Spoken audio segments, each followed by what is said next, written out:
media one, I guess.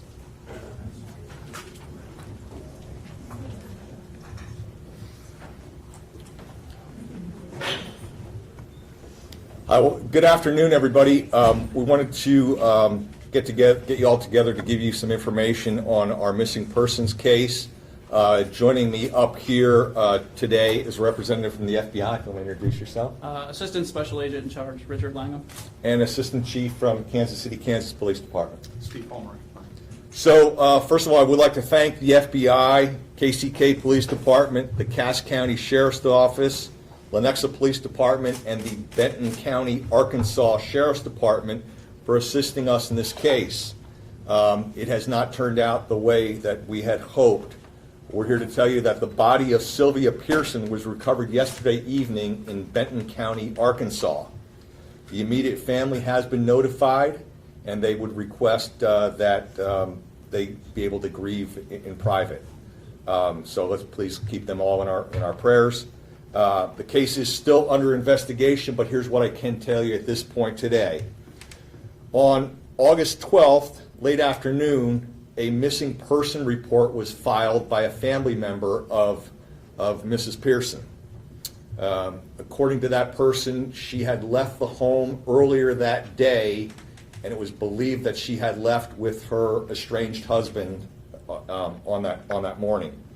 Throughout the day, family and friends were trying to contact Mrs. Pearson. This is, so just to put it in context, this is throughout the day on Monday leading up to their filing the missing person report late Monday afternoon, coming to our station and filing a report.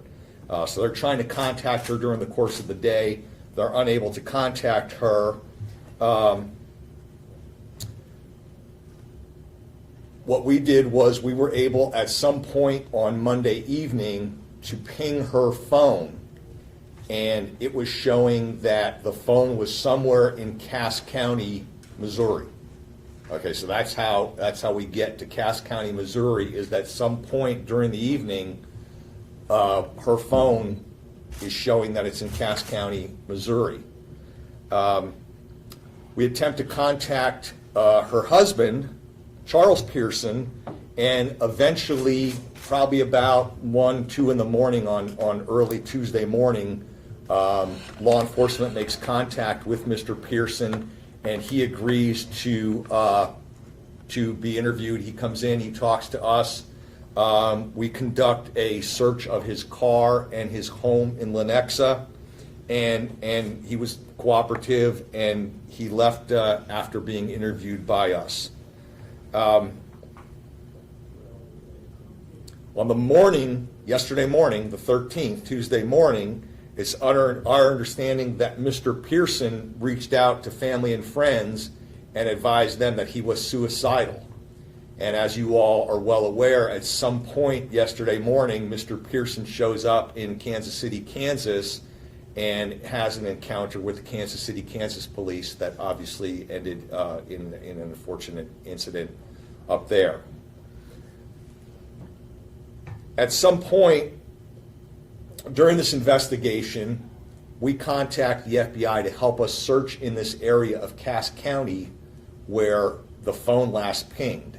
And keep in mind, it narrows it down to an area that's fairly broad. So it's not like it's honing it down that it's pinged in this, in this room, this building even. It's a fairly broad area.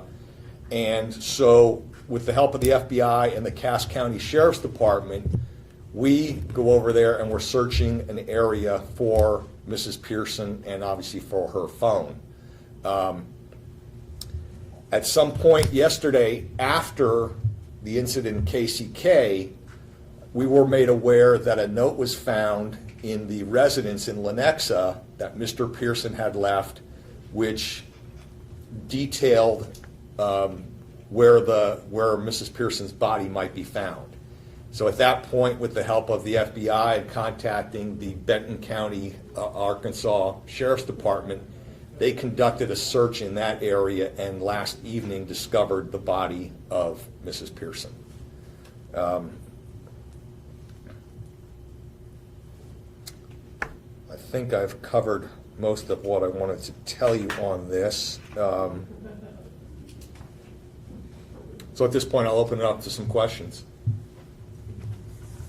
Yes? Are there any children involved? There are two, it's my understanding there are 2 children, but I believe they're adult children, is that? One adult, one juvenile. One adult, one juvenile involved in this, yes. Children of the couple? It's my understanding that one belongs to Mr. Pearson and one Mrs. Pearson, but I'm not 100% sure on that. How long have they been estranged? I believe since February is what the investigation showed. Do you have a cause of death for her? That the autopsy has not been performed, nor at this point has it been scheduled. We're working with the medical examiner's office to get that scheduled. Okay, yeah. And is it believed at this point that Mr. Pearson killed her? Or can... We're not looking at other suspects at this time. Was the body concealed in any way, or can you comment on where the body was located? You know, it's my understanding that in probably about 10, 15 minutes or so, Benton County, Arkansas is going to be releasing a press release on their end. We, Overland Park Police, did not have anybody present last evening when the body was recovered. It was recovered by Benton County Sheriff's Department in Arkansas. Yeah. Is this believed to be a homicide at this point? I would say that'd be safe to say, yes. But obviously until the autopsy, I'm not going to say 100%, but it's certainly all indications are that that's the case. Do you have any reason to know where she was killed? We do not. Or elsewhere? We do not. That's why when I say the investigation is ongoing, that's part of that ongoing investigation, if we could pin that down. Mr. Pearson had an altercation with Kansas City, Kansas police that involved firearms. Can you comment on whether the deceased died by gunshot or not? I'll defer that to the Kansas City, Kansas Police Department, and I don't know if you want to comment on that or not. I'm sorry, Mrs. Pearson died? Yes. When her body was found, had she? Oh, wait, I'm sorry. I misunderstood your question. I think we're talking about Mr. Pearson. No, I was just saying, so he had firearms yesterday. Correct. Do we know whether he used those weapons in the death of? We don't. That's why we're going to have an autopsy. Do you know if the guns were legally obtained, the firearms that he had? That I don't know. I don't know if anybody in the room knows that. I don't know that.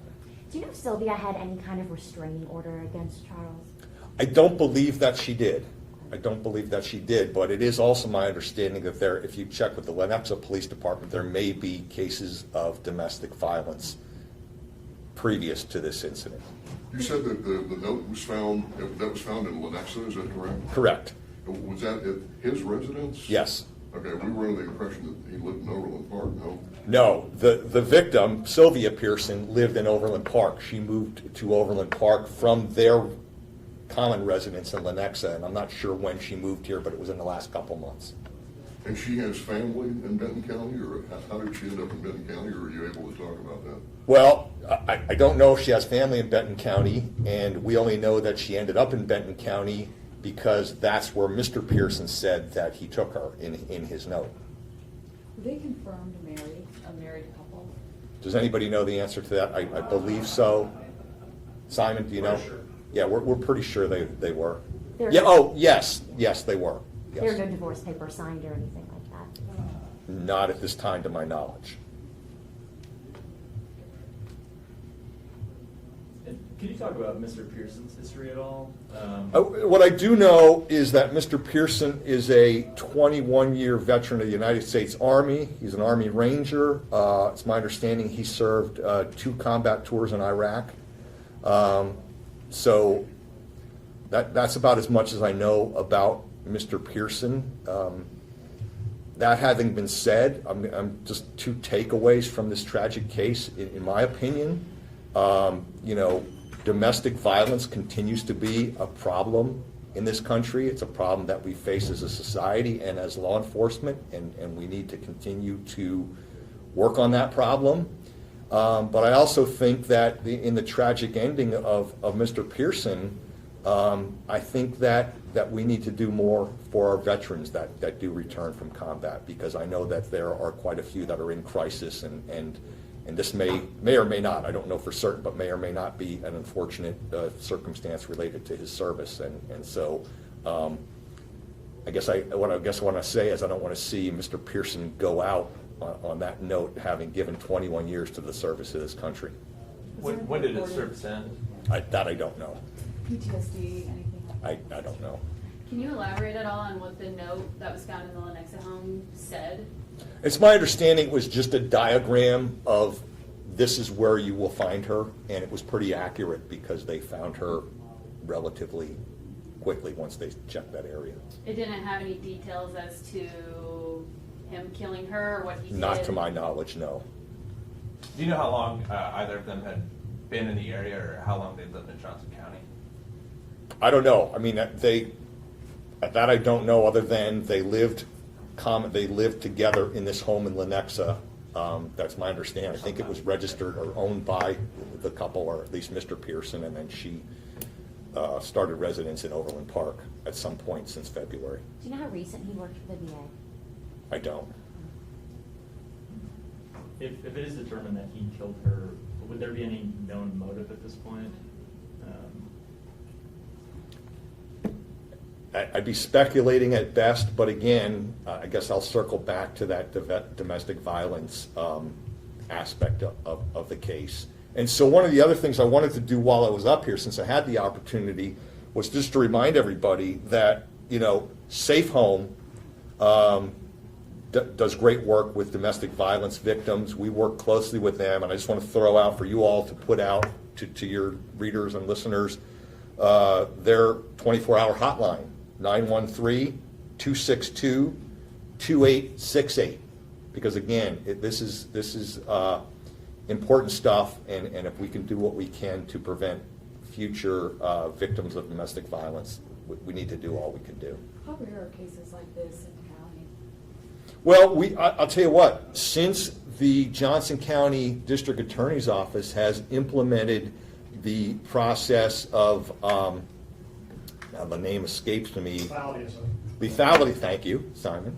Lethality assessment, domestic violence homicides in Johnson County have decreased dramatically. And if you could certainly talk to District Attorney Steve Howe to get those numbers, and I don't have them off the top of my head, but I do know that since the lethality assessment has been instituted, we've seen a good drop in domestic violence homicides, and so that's the upside to what's being done in Johnson County specifically. Do we know what Mr. Pearson's line of work was? There's been a lot of talk about the fact that he was driving an extraordinarily expensive automobile. Do we know what he was doing? I don't. It's my understanding that somebody said that he's retired from the military, and that he may or may not have been some sort of music producer, record producer, or something to that effect. Is something during the investigation that I heard that possibly was his line of work, but I don't have any confirmation on that one way or the other. Had he been handled for arrested process for domestic violence before all this? It's my understanding, and again, I only know what I heard, is that the answer to that is yes in Lenexa, but you might want to check with the Lenexa Police Department on that, because not in Overland Park. We have time for one more question. Have they identified the weapon that he wielded with the interaction with KCK police? It was a long gun, beyond that. But you haven't identified the specific model? No, I haven't. Okay, well, thank you for coming out today. Appreciate it.